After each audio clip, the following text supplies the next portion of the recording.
noite a todos. Sejam todos muito bem-vindos. É uma alegria recebê-los todos em nossa casa. E convido todos, então, a serenar o coração, a pensar na presença do nosso Mestre Jesus, nosso irmão maior, que esteve conosco há 2000 anos, nos convidando a amar. Esse nosso irmão nos trouxe tanto conforto, tanto carinho, tanto consolo, e muitas vezes esquecemos de buscá-lo. Rogamos a Deus, a espiritualidade amiga, que nos guie, que nos auxilie a semear a paz, o amor, por onde passarmos, e que possamos também olhar o nosso próximo, estender a mão aos nossos irmãos que encontramos no caminho, e acima de tudo, ao olhar dentro de nós mesmos, qual é a nossa missão? Qual é o nosso papel? Qual a nossa qualidade? E também, qual o nosso defeito? Aonde estamos errando? Nos ajude, Senhor, a olhar, a enxergar a verdade.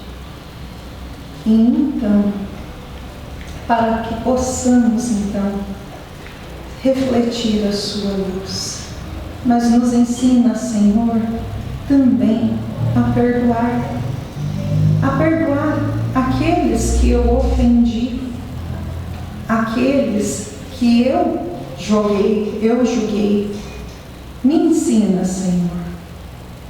Me ensina que eu possa também pedir perdão, que eu tenha a humildade de buscar reconhecer aonde estão os meus tropeços, para então refletir a sua luz e o seu amor. Abençoe em especial a nossa pátria do Cruzeiro. Aqui está o seu Evangelho.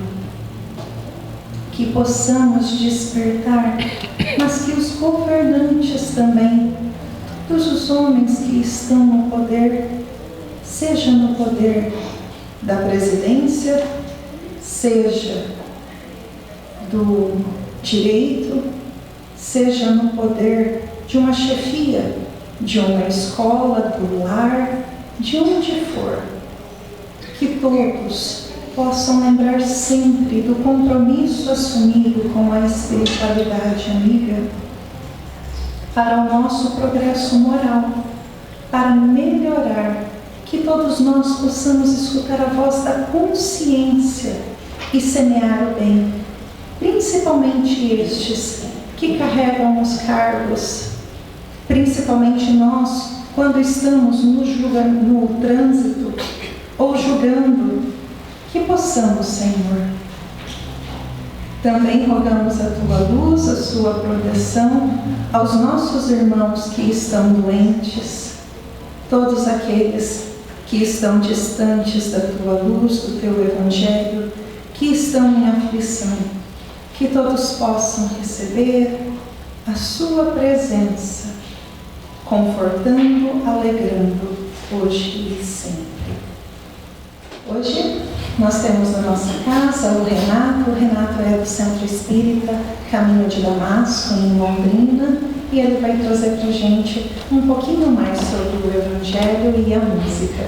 Sejam todos muito bem-vindos. Renato e esposa também, sintam-se abraçados. Boa noite a todos. Eu falo que eu não trabalho no Caminho de Damasco, eu dou um trabalho lá no Caminho de Damasco, que é diferente, né? Nós vamos bater um papo hoje sobre a parábola dos talentos, né? Tentando fazer uma analogia com alguns preceitos espíritas. Para começar, nós vamos cantar uma música, tá? Vocês prestem atenção na letra, não precisa prestar atenção na voz, não, que a voz é meio destacada.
Quando nós adentramos a casa espírita,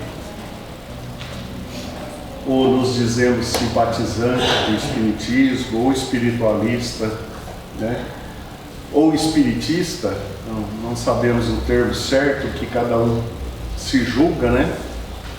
Uns se julgam espíritas, outros espiritualistas, outros simpatizantes. E nós temos que lembrar que a doutrina espírita não prega dogmas de fé. O que seria um dogma de fé? Aquele dogma que você tem que acreditar porque é um mistério, né? É uma coisa inexplicável. Então você acredita por acreditar. Mas para nós espíritas, tudo que a doutrina nos traz, o que nós poderíamos chamar de dogmas ou preceitos, a doutrina nos traz uma confirmação de que existe.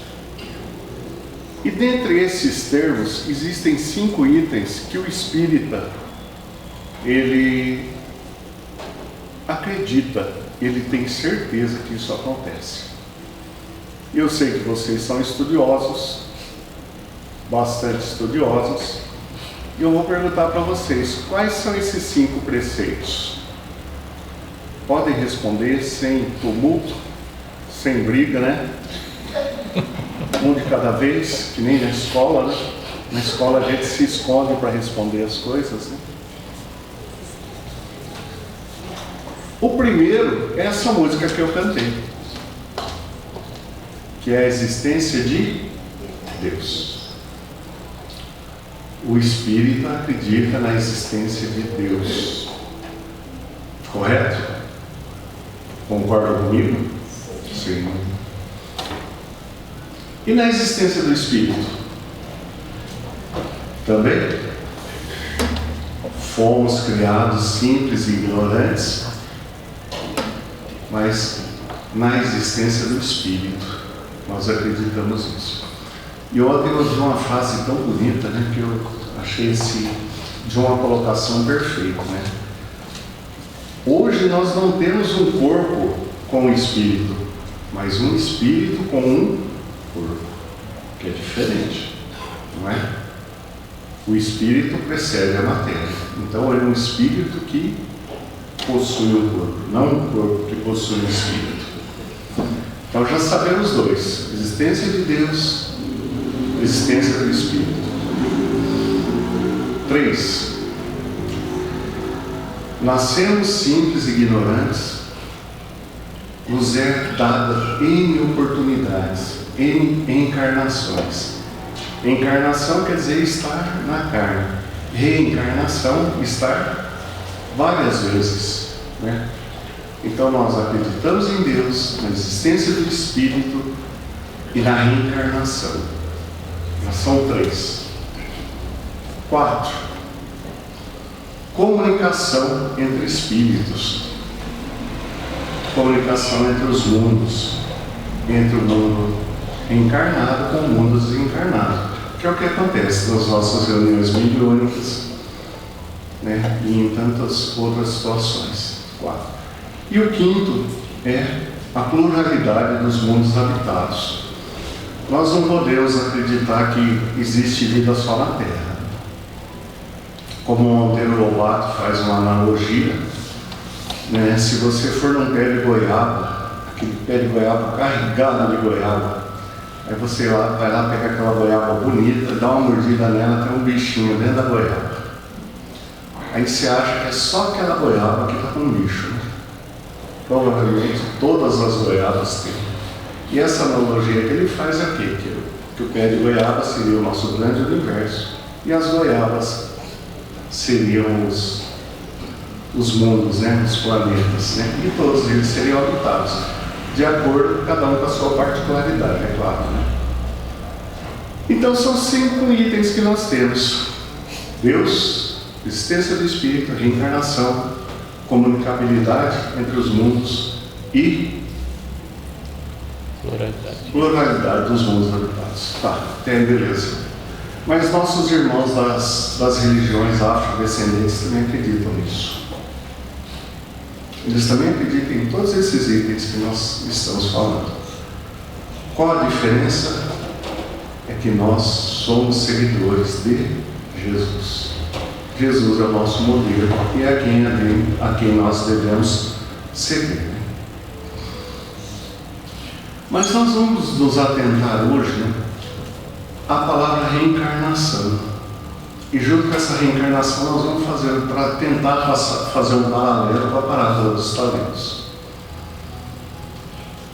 A reencarnação hoje a gente entende que é a grande prova da bondade de Deus para conosco, né? A pessoa, a gente sabia que errou, desencarnamos, vamos para o mundo espiritual, fazemos uma reflexão da nossa vida, fazemos uma retrospectiva, vimos, né? Vamos olhar tudo aquilo que fizemos de bom e não tão bom, nos arrepender de algumas coisas, né? Ou de muitas coisas, vamos pedir perdão, e junto com esse perdão nós vamos implorar a oportunidade de uma nova encarnação. Nós vamos implorar. E aí está a grande prova do amor de Deus para conosco, né? Permitir que voltemos e corrigimos algumas coisas. Então nós vamos guardar bem essa passagem. Desencarnamos, vamos para o mundo espiritual, nos arrependemos, pedimos perdão e pedimos uma nova oportunidade da encarnação. Ok? Vou pedir licença para vocês para que a gente leia a parábola dos talentos agora.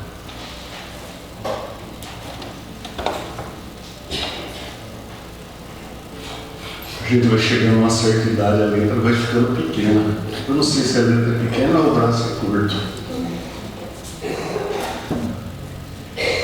O Senhor age como homem que, devendo fazer uma longa viagem para fora do país, chamou seus servidores e lhes colocou nas mãos seus bens. E tendo dado 5 talentos a um, 2 ao outro e 1 a um outro, segundo a capacidade diferente de cada um. Logo partiu. Aquele, pois, que tinha recebido 5 talentos, foi-se embora, negociou com seu dinheiro e ganhou outros 5. Aquele que havia recebido 2, ganhou da mesma forma outros 2. Mas aquele que não havia recebido senão 1, foi cavar na terra e aí escondeu o dinheiro do seu senhor. Muito tempo depois, o senhor desses servidores, tendo retornado, pediu-lhe conta. E aquele que havia recebido 5 talentos veio lhe apresentar outros 5, dizendo: Senhor, me haveis colocado 5 talentos nas mãos. Eis aqui outros 5 que ganhei. Seu senhor lhe respondeu: Bom e fiel servidor, porque fostes fiel em pouca coisa, eu vos estabelecerei sobre muitas outras. Entrai no gozo do vosso Senhor. Aquele que havia recebido 2 talentos veio logo apresentar-se a ele, dizendo: Senhor, me haveis colocado 2 talentos nas mãos. Eis aqui outros 2 que ganhei. Seu senhor lhe respondeu: Bom e fiel servidor, porque foste fiel em pouca coisa, eu vos estabelecerei sobre muitas outras. Entrai no gozo do vosso Senhor. Aquele que não havia recebido senão 1 talento, veio em seguida e lhes disse: Senhor, sei que sois um homem duro, que ceifais onde não haveis semeado, e colheis onde nada haveis empregado. Por isso, como eu temia, escondi o vosso talento na terra. Ele restituo o que é vosso. Mas o Senhor lhes respondeu: Servidor mau e preguiçoso, sabeis que ceifo onde não semeei e que colho onde nada empreguei. Devíeis, pois, colocar o dinheiro na mão dos banqueiros, a fim de que no meu retorno eu retirasse com o juro que era meu. Que se lhe tire, pois, o talento que tem, e deem aquele que tem 10 talentos. Porquanto dar-se-á todos aqueles que já têm, e eles serão acumulados de bens. Mas para aqueles que não têm, tirar-se-lhe-á mesmo o que lhe parecer ter, e que se lance esse servo inútil nas trevas exteriores. Ali haverá choros e ranger de dentes. São Mateus. Então vamos imaginar, quando ele fala a parábola dos talentos, vamos lembrar a simbologia da época. O talento era uma moeda mais ou menos desse tamanho. Imagina o fundo do prato, sabe aquele prato de sopa, o prato de fundo? Era uma moeda cunhada mais ou menos daquele tamanho, em ouro. Então, generalizando, Jesus comparando, tinha um valor muito alto. Muito alto. E ele traz essa analogia dessa parábola que a gente poderia enxergar de muitas formas. São os talentos que eu venho na vida, o que eu faço? A Ana, na oração, falou assim: qual que é a nossa missão aqui na Terra, E depois ela ainda falou assim, quais são as nossas qualidades que a gente está colocando à disposição, quais são as nossas vicissitudes, usou outra palavra, que nós estamos aqui para corrigir. Então imaginemos nós que quando Jesus fala dessa parábola dos talentos, ele está falando do nosso processo reencarnatório. Quando eu falei para vocês que nós desencarnamos, revisamos a nossa vida, vê o arrependimento, vê o pedido de perdão, e nós imploramos para reencarnar, é nesse momento da reencarnação que nós fazemos as promessas. E às vezes quando a gente fala em talentos, a gente só pensa nas nossas. E nós viemos aqui, enquanto encarnados, não é só para resolver as nossas qualidades, para colocar as nossas qualidades.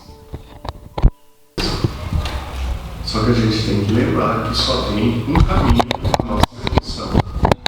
E esse caminho, qual é? A prática do bem. E quando se pratica o bem, não tem erro. Não tem erro. Quando nós praticamos o bem sem interesse, sem segundas intenções, sem busca de elogio, em busca de ser enaltecido, isso é colocar os nossos talentos à disposição. E a nossa vida é como se fosse uma bacia d'água, né? Você pega uma bacia d'água, deixa a água ali, ela fica esplanadinha, bonitinha. Quanto mais virtude eu aumento de um lado, os meus defeitos vão diminuindo de outro.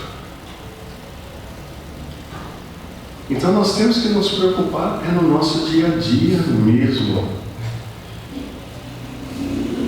em nos melhorar nas nossas atitudes, nos nossos relacionamentos, da forma que eu vejo o mundo. Se nós acreditarmos, a gente sempre conversa lá em casa muito sobre um assunto. As pessoas não precisavam acreditar na comunicação dos espíritos, não precisavam acreditar muito nisso. Mas se acreditasse somente em reencarnação, nossa, esse mundo mudaria muito. Saber que o que nós estamos plantando hoje, daqui 100, 150, 200 anos, nós estamos aqui de volta colhendo o que a gente plantou. Vocês já pensaram? Ninguém ia pensar em cortar uma árvore, em fazer fogo, em destruir. Não. Nós vamos pensar, nossa, daqui 150 anos eu estou de volta aqui. Se hoje está 40 graus, será que a hora que eu voltar vai estar 50, 55 graus? Mas para isso nós temos que acreditar no quê? Que nós vamos voltar, que nós vamos reencarnar. Nós temos que acreditar na bondade de Deus. Que a bondade de Deus nos permite voltar para fazer com que o nosso espírito evolua através dos nossos atos, através das nossas atitudes, através daquilo que a gente puder deixar de bom nessa terra. E quando a gente fala em reencarnação, né, a gente fica imaginando, às vezes, quem a gente foi, né? A gente se pega, né? Nossa, eu tenho tanto probleminha hoje, o que será que eu fiz? Qual o compromisso que eu deixei de cumprir para estar passando por isso hoje? Mas, como o Chico disse, né? O que ficou no passado eu não consigo mexer, né? Mas eu posso escrever o meu novo futuro. E o futuro que nós vamos escrever é o que a gente está realizando hoje, o que nós estamos fazendo hoje. E falando em reencarnação, então vou contar uma história para vocês.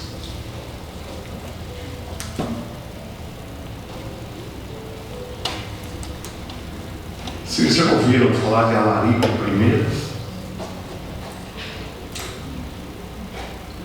Já ouviram falar de Alarico I? A Ana disse que ouviu. Cavânia também, né? Alarico I, rei dos Visigodos, ele foi treinado pelo exército romano logo nos primórdios do cristianismo, né, por volta do ano 300. E por ele não ser romano, ele não poderia ingressar à escola dos oficiais romanos. Ou seja, ele sempre seria um soldado. uma pessoa inteligentíssima, estrategista, e com essa negativa de não poder entrar nas fileiras do exército, de ser um patenteado do exército romano, ele resolveu que ele iria ser um conquistador. Rapidamente ele montou um exército extremamente sanguinário, onde ele passava a destruição, reinava, matava todo mundo, criança, velho, estupros, uma violência muito grande, muito grande. E aí, indeterminada, nas suas conquistas, foi indo, até que ele cercou a cidade de Roma e avisou, uma noite anterior, que ele iria invadir a cidade. E todo mundo sabendo do poderio bélico, né, do poderio de guerra que Alarico tinha, a cidade se preparou para aquela destruição. Na noite anterior a esse ataque, essa invasão, ele recebeu a visita de um padre de nome Agostinho, que foi pedir clemência em nome do povo de Roma, para que ele poupasse a população. E o Agostinho falou assim, em nome de Deus, né? Não ataque, não invada, não destrua. E Alarico olhou para Agostinho e falou, que Deus, eu sou o seu Deus. Eu tenho o poder da vida e da morte. Eu sou o seu Deus. E cuspiram nele, bateram nele, né, em Agostinho naquele dia, mas não o mataram. E ele voltou para a cidade de Roma. No dia seguinte, como prometido, Alarico invadiu Roma e destruiu Roma. Com um detalhe, ele poupou os templos religiosos. E as igrejas estavam abarrotadas de cristãos. Então, todos que estavam dentro da igreja, dentro dos templos católicos, dentro das igrejas católicas, naquela invasão foram poupados. Né? Eles destruíram a cidade toda, menos os templos religiosos. Com sede de conquistas, com sede de querer mais, Alarico parte e acaba durante um temporal, em batalha, ele acaba desencarnando. E ali os soldados deles, né, pegou alguns escravos, enterraram ele e fizeram o curso do rio mudar para passar por onde estava enterrado Alarico, para que o túmulo dele não fosse profanado. Alarico volta para o mundo espiritual, vê a barbárie que ele fez, vê as iniquidades que ele cometeu, se arrepende, pede perdão e pede uma nova oportunidade de encarnação. Reencarna novamente como rei dos visigodos e recebe o nome de Alarico II. Tão logo chega a juventude, chega a sua mocidade, o desejo de conquista, aquele desejo brota novamente do seu peito e ele volta a ser o mesmo Alarico de antigamente, com um pouco menos de violência, mas mesmo assim um conquistador, adorava as batalhas e numa dessas batalhas desencarna Alarico II, né? Também com essa sede de conquista. Várias encarnações ele tem, inclusive tem 3 livros da Célia Xavier aqui de Rolândia, né? Que conta a história dele. Aves sem ninho, perdoa. O terceiro eu não vou lembrar. Não. São 3 livros, tá? É uma série. Aves sem ninho, perdoa. O outro eu não lembro. Devia ter olhado. Mas nós temos aqui na biblioteca. Tem na biblioteca. Nós temos. É bem interessante a história dele. E as 3 encarnações que a Célia narra, que a dona Célia narra nesse livro, né?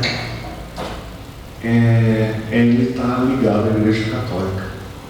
Os três livros são 3 romances ligados à Igreja Católica. Entre essas várias encarnações que ele tem, ele reencarna como Richelieu, o cardeal Richelieu na França. Isso eu tenho certeza que todo mundo ouviu falar dele. Richelieu, ele tinha 2 deuses. Ele falava que ele tinha 2 deuses: o Deus e a França. O Deus pode esperar, mas a França não. Ele foi o primeiro-ministro do rei, se não me engano, Luís XVI. E ele foi impetuoso. Todo mundo que se voltava contra a França, ele destruía, mandava matar. Ele era articuloso, estrategista, que o mais importante na vida era o Estado da França, né, o país. Então tudo que acontecia, a França, depois a Igreja, depois o resto. Tá? Passou algum tempo, ele começou a sentir algumas feridas atrás da orelha, alguns tumores, né, tipo tumores. E ele desencarna, né? Tudo indica que ele desencarna com hanseníase, né? Com lepra. Contando bem rapidamente, o livro deve ter aí, depois eu cito o nome do livro, deve ter aqui na casa também. 1902, Borebi, estado de São Paulo. Reencarna na cidade de Borebi, Jesus Gonçalves. Logo aos 3 anos de idade, né, ele fica órfão, a mãe desencarna. E o pai também, logo em seguida, ele perde o pai. Mas uma criança inteligentíssima.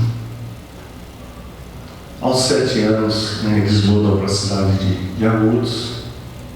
Aos 14 anos, Jesus Gonçalves, já na cidade de Agudos, ele funda uma bandinha, ele tocava instrumentos, né? Ele funda uma banda, escreve para o jornal, aos 14 anos de idade, escreve para o jornal as suas crônicas. Olha que homem talentoso, hein? Uma pessoa totalmente articulada, líder, uma liderança nata, né? Lembra muito a Larico lá atrás. Uma liderança, exercia liderança, criou a banda, criou o jornal, escrevia peças de teatro. Passado algum tempo, aos 22 anos, ele se muda para a cidade de Bauru. Lá ele passa a ser escriturário da prefeitura de Bauru. Da mesma forma, monta a jazz band em Bauru, escreve para o jornal, faz poesia, faz crônica, faz peça de teatro. Só tinha um detalhe: não acreditava em Deus. Ele era um ateu. Para Jesus Gonçalves, Deus não existia. Tudo, né? Uma pessoa corretíssima, cumpridora dos seus deveres, fazia tudo certinho. O único detalhe era ateu, não acreditava em Deus. Aos 27 anos, né, nesse intervalo, ele casa com a senhora, que já tinha 2 filhos, e com ela ele tem mais 4 filhos. E aos 27 anos de idade, começa a aparecer algumas feridas em volta da orelha, perto da orelha. E logo ele foi diagnosticado com lepra. Então eu imagino que na década de 1930, né, que ele nasceu em 1902, então por volta de 1930, ele detectado com lepra. E a lepra, até pouco tempo a gente sabe que se tinha a ideia que era contagiosa e que não tinha cura, né? E aí ele é diagnosticado com lepra. Com a lepra ele teria que ser segregado da sociedade, ele tinha que sair fora da sociedade, não podia mais viver. E ele começou: por que comigo? Se eu sou cumpridor das leis, só a pessoa correta, por que isso está acontecendo comigo? Mas resignado e obediente às leis civis, ele se afastou da cidade e foi morar num sítio onde um amigo dele, João Campos, né, deixou ele ficar lá plantando melancia, tomate, cuidando da vida dele lá. Mas ele sabia que ia chegar um dia que ele ia ser recolhido. E chegou esse dia, a ambulância foi buscar ele, que teria que levar ele para o sanatório, porque ele não poderia viver em sociedade por causa da lepra. E foi inaugurado o sanatório Aimorés, em Bauru, onde ele foi internado, digamos assim. Lá dentro do sanatório, rapidamente, o que ele fez? Fundou um jornal que chamava O Momento. Fundou uma banda dentro do sanatório, uma jazz band, Aimorés. Escrevia as peças, continuava mandando as crônicas para o jornal, o Correio de Bauru, e foi levando a vida. E logo ele ficou sabendo que teria um hospital com melhores condições de tratamento em Taubaté, estado de São Paulo também. E ele resolveu pedir transferência para esse hospital. E ele mandava carta, nunca tinha respostas, né? Lá dentro do hospital, todo mundo chamava ele de mestre, né? Devido à sua habilidade de liderança, ele era um mestre, todo mundo tratando ele de mestre. E essa carta nunca chega, nunca tem respostas, até que um filho dele um dia resolveu pular o muro do sanatório e ver como é que o pai dele estava. E a hora que o filho pulou o muro, ele entregou a carta para o filho dele, falou: manda essa carta, põe essa carta no correio para mim. Aí o filho colocou a carta no correio e a resposta veio, né? Ficou sabendo mais tarde que o diretor não mandava as cartas, ele entregava as cartas para o diretor pôr no correio, e o diretor nunca punha no correio, porque ele não queria perder aquela liderança que ele tinha ali dentro dos internos, onde ele tinha acesso a todas as pessoas. E aí, como a carta chegou, veio a resposta e ele recebeu essa transferência para o sanatório, para o hospital lá em Taubaté.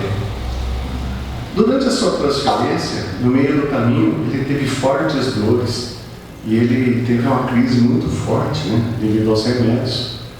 E ele teve que parar numa cidade que chama Pirapitingui. Eu vou falar uma vez só esse nome, tá? Que é muito difícil.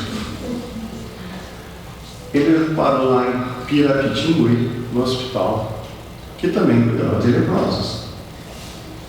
Como ele já era famoso na comunidade dos hospitais, o diretor lá em Pirapitingui prometeu para ele: não, o tratamento que você vai ter lá em Taubaté, eu também te dou aqui, você pode ficar por aqui. E aí ele ficou, né?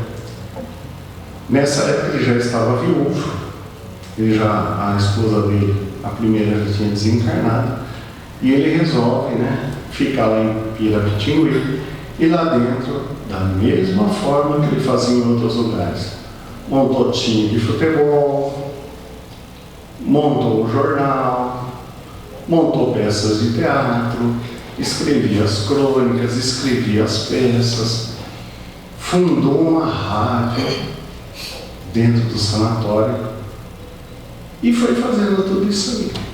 E lá dentro ele me casou com uma interna lá dentro também, que tinha problema de lepra, né? Ele se casa com a dona Ninita lá dentro. Passado algum tempo, a dona Ninita, eu não estou falando os nomes, mas eu posso estar confundindo, tá? Essa esposa dele desencarna lá dentro do hospital. E durante o velório, essa esposa dele já acreditava, já conhecia o Espiritismo e sempre falava para ele que Deus existia. E ele falava: para com essa besteira, isso é bobeira, Deus não existe. Aí durante o velório da esposa dele, uma pessoa que tinha sensibilidade, que tinha vidência e audiência, né, ouvia e via, chegou perto de Jesus Gonçalves e falou: velho, Deus existe. Aí ele pegou para essa pessoa lá dentro do sanatório e deu uma bronca nele. Ele falou: você para de brincadeira e respeite o velório. Mas por que ele deu essa bronca? Porque velho e velha era um termo carinhoso que o casal usava. E ninguém sabia que ele chamava a esposa de velha e a esposa chamava ele de velho.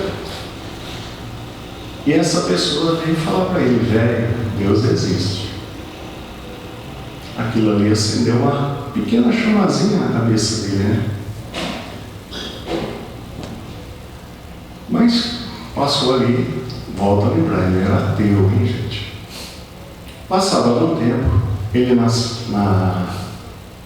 lá dentro do sanatório, dentro de casa, dores terríveis. Diz que o medicamento atacava muito o fígado naquela época. Diz que com dores terríveis. Olha a petulância dele, petulância e arrogância. Ele olhou, colocou uma moringa de água, uma jarra de água em cima da mesa, olhou para aquela jarra e falou: se Deus existe, daqui 5 minutos ele vai colocar um remédio dentro dessa água e eu vou tomar essa água e essa água vai me aliviar das dores. Passados 5 minutos, ele foi na água, estava meio esbranquiçada. Tomou daquela água, um gosto meio estranho.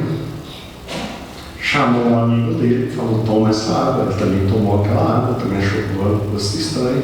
Mas aí foram pegar a água da talha lá do lado, a água estava normal, eles tinham pego a água da talha, mas a água estava com um gosto meio estranho. 5 minutos depois, as dores sumiram.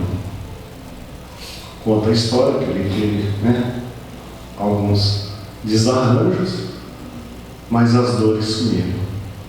E eu falei: pá, Deus existe. Se embrenhou na doutrina espírita, leu os 5 livros, devorou a literatura espírita, e lá dentro do sanatório ele fundou um centro espírita. O nome do centro espírita era Centro Espírita Santo Agostinho, que foi o padre com quem ele teve quando ele era Larico I, lá naquela encarnação dele. Nós estamos falando de uma história de mais ou menos 1900 anos, que esse espírito veio, numa trajetória de erros e acertos, até se converter ao cristianismo, se converter a Deus, entender que Deus existe, entender que a reencarnação é o que fez com que ele evoluísse. Jesus Gonçalves depois correspondia com Chico Xavier, a Dona Cida do Fogo Selvagem, com a Dona Benedita, lá do hospital lá de Araçatuba, Benedita Fernandes, com todos outros. A Bibi Ferreira, aquela grande artista, toda vez que terminava uma turnê dela, ela mandava o figurino todo, as peças dela, mandava para que Jesus Gonçalves fizesse os trabalhos dele lá dentro do sanatório. Ele não se achou mais digno de ser chamado de Jesus Gonçalves, e ele pediu para que se fosse chamado de Jesus Gonçalves. Esse livro deve ter aqui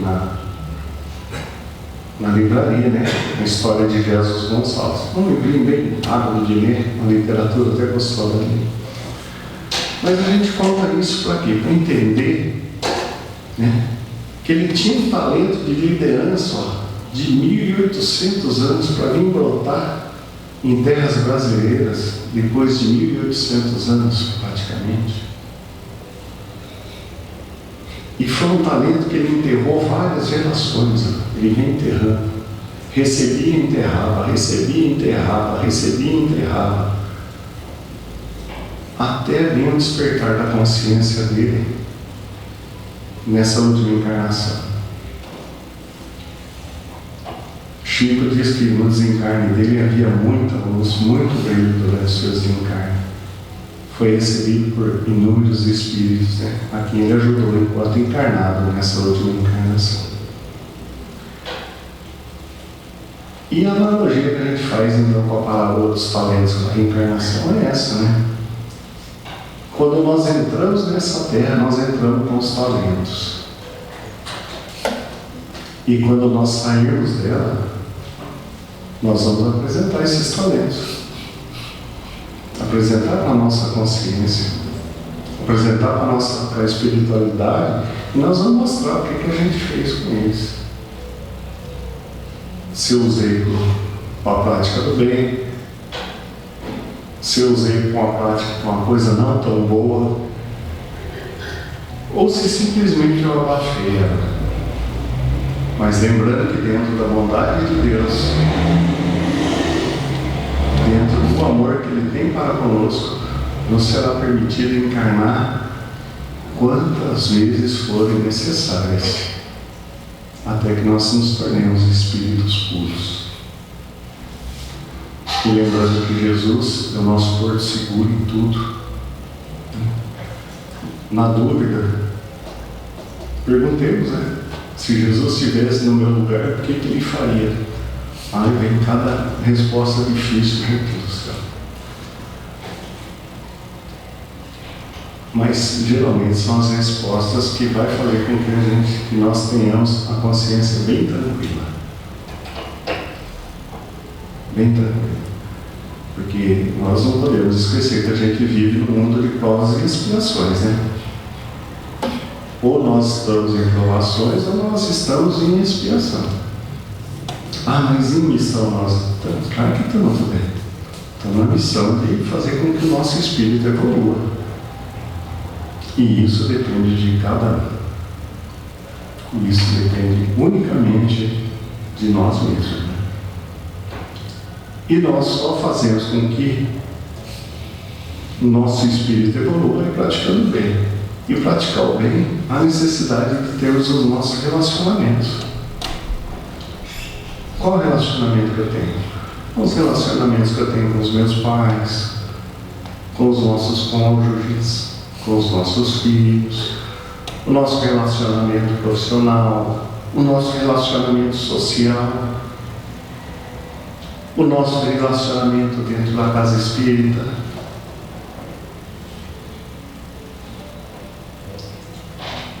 Porque não tem outra forma de evoluir se não for através. Porque seria muito cômodo para nós falar, eu não vou fazer mal para ninguém, vou me afundar lá no meio da floresta, vou viver comendo frutinhas e tomando água de mina.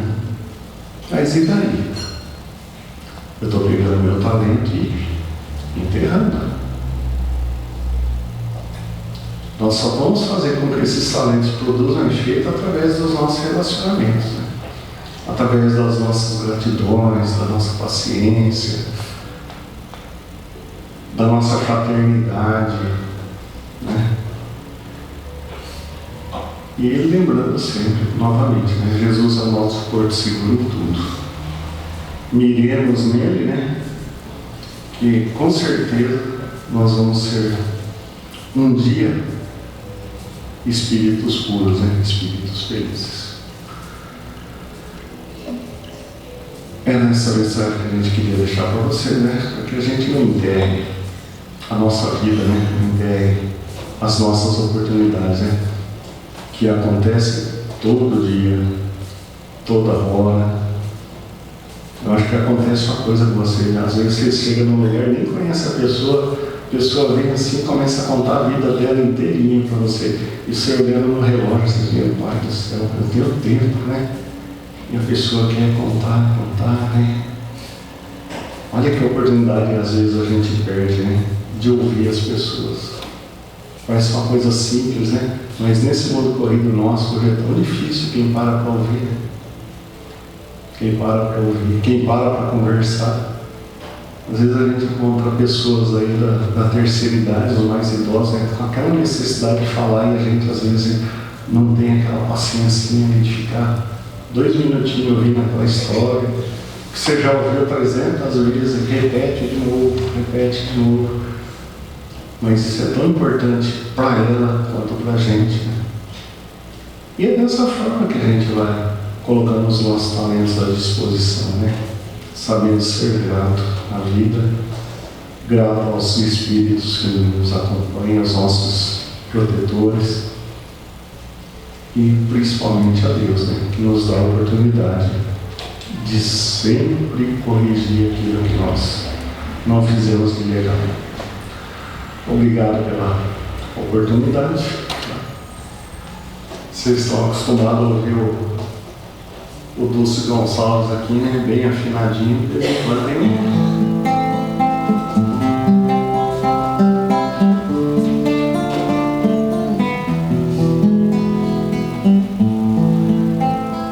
Para mim essa é a música mais bonita que existe. Senhor, fazei-me instrumento de vossa paz. Vamos comigo? Onde houver ódio, que eu leve o amor. Onde houver ofensas, que eu leve o perdão. Onde houver discórdia, que eu leve a união. Onde houver dúvidas, que eu leve a fé. Onde houver erro, que eu leve a verdade. Onde houver desespero, que eu leve a esperança. Onde houver tristezas, que eu leve a alegria. Onde houver trevas, que eu leve a luz. Ó Mestre, fazei que eu procure mais consolar que ser consolado, compreender que ser compreendido, amar que ser amado, pois é dando que se recebe, é perdoando que se é perdoado, e é morrendo que se vive para a vida eterna.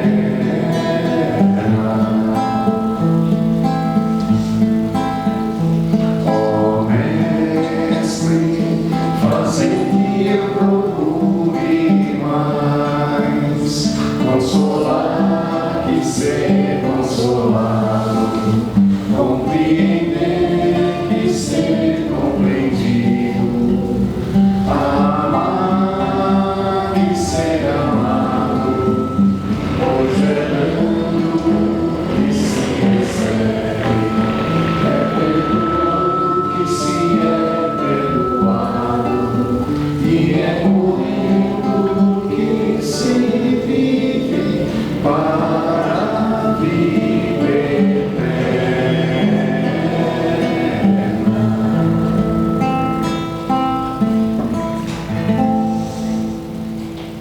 Agradecemos ao Renato pelo ensinamento da noite, que possamos pensar com muito carinho em todos o ensinamento do Cristo, a oportunidade que temos em cada encarnação e enquanto estamos encarnados, a oportunidade que temos ao cada amanhecer. Então, que Jesus abençoe, convido os trabalhadores à sala de passe. Convido todos para externar nossa gratidão a Deus, nosso Pai de infinita misericórdia, carinho, ternura, sublime amor para com toda a criação, a Jesus, nosso divino e amado Mestre, aos bons espíritos, mentores amigos, onde está o Pai, agradecido ao Renato pela belíssima mensagem, que ele e toda a sua família possa ter saúde e paz, e por onde ele passar, possa lançar essa semente aos corações, para que germine e produza frutos em abundância. Agradecer a cada um que aqui esteve, o carinho, a paz, o amor, a alegria que trouxeram para compartilhar conosco. Agradecer pelos trabalhadores da Seara de Jesus, aos médiuns, todos possam ter perseverança até o final. Agradecer e pedir pelos nossos familiares, companheiros de trabalho, amigos, também pelos nossos inimigos, encarnados e encarnados, toda a humanidade, essa humanidade sofrida, que ainda não aprendeu a prática do Evangelho de Jesus, todo o planeta, todos nós, Senhor, em forma de gratidão, pedimos licença para Jesus, para repetir a prece que Ele nos ensinaste. Pai nosso que estás no céu, santificado, Senhor, seja o teu nome. Venha a nós o teu reino. Seja feita a tua vontade, na terra como no céu. O pão nosso de cada dia dá-nos hoje. Perdoe, Senhor, as nossas ofensas, na medida em que nós perdoamos quem está ofendido. E não nos deixeis cair em tentação, mas livra-nos do mal, que assim seja, graças a Deus. A Ana pede para mim declamar a poesia dos Romanos de Tiro. Eu vou pedir a liberação de todos, faz tempo que eu não declamo ela, vou tentar declamar. E essa poesia, ela fala da perseverança, que quando a gente desperta para o Evangelho, a gente se depara às vezes com as críticas, né? E as críticas são destrutivas ou construtivas. Quando elas são construtivas, a gente deve olhar para dentro de nós, ver se a gente tem realmente o defeito e procurar se esforçar para corrigir. Não é virar santo de uma hora para outra que a gente não consegue, mas se esforçar para melhorar. Agora, se a crítica é destrutiva, a gente não pode dar ouvidos. A gente tem que pôr de lado e continuar com a nossa evolução, com muita fé em Deus. E a poesia diz mais ou menos assim: do começo ao fim do dia, um belo azulão cantava, e o pomar que atento ouvia os seus trilos de harmonia cada vez mais se enflorava. Se um tico-tico e outros bobos vaiavam a sua canção, mas doce ainda se ouvia a flauta desse azulão. Com o papagaio surpreso de ver o grande desprezo do azulão que os desprezava, e um bando de tico-tico no algazarro vaiava, lhe perguntou: azulão, diz-me a razão, por que quando tu está cantando e recebe uma vaia desses garotos joviais, tu continua gorjeando e cada vez cantas mais? Numas volatas sonoras, o azulão lhe respondeu: meu amigo, eu prezo muito essa garganta sublime e esse dom que Deus me deu. Quando há pouco eu descantava, pensando não ser ouvido nesses matos por ninguém, um sabiá que me escutava num capurão escondido gritou de lá: bravo, bravo, meu colega, muito bem. Queria agora me dizer que fui um dia aplaudido por um dos mestres dos cantos, um dos cantores mais ricos que Carlos pode fazer das vaias dos tico-tico. Então que a gente possa sempre cantar o Evangelho, nunca desistir, não só com palavras, com canções, mas no gesto de cada dia, no esforço de cada dia, no nosso dia a dia, no nosso trabalho, tudo que a gente fizer, dá o melhor de nós, com muito amor, com muito carinho. Deus abençoe a todos e lembramos que tem confraternização. Deus abençoe a todos, muita paz. Muito obrigado.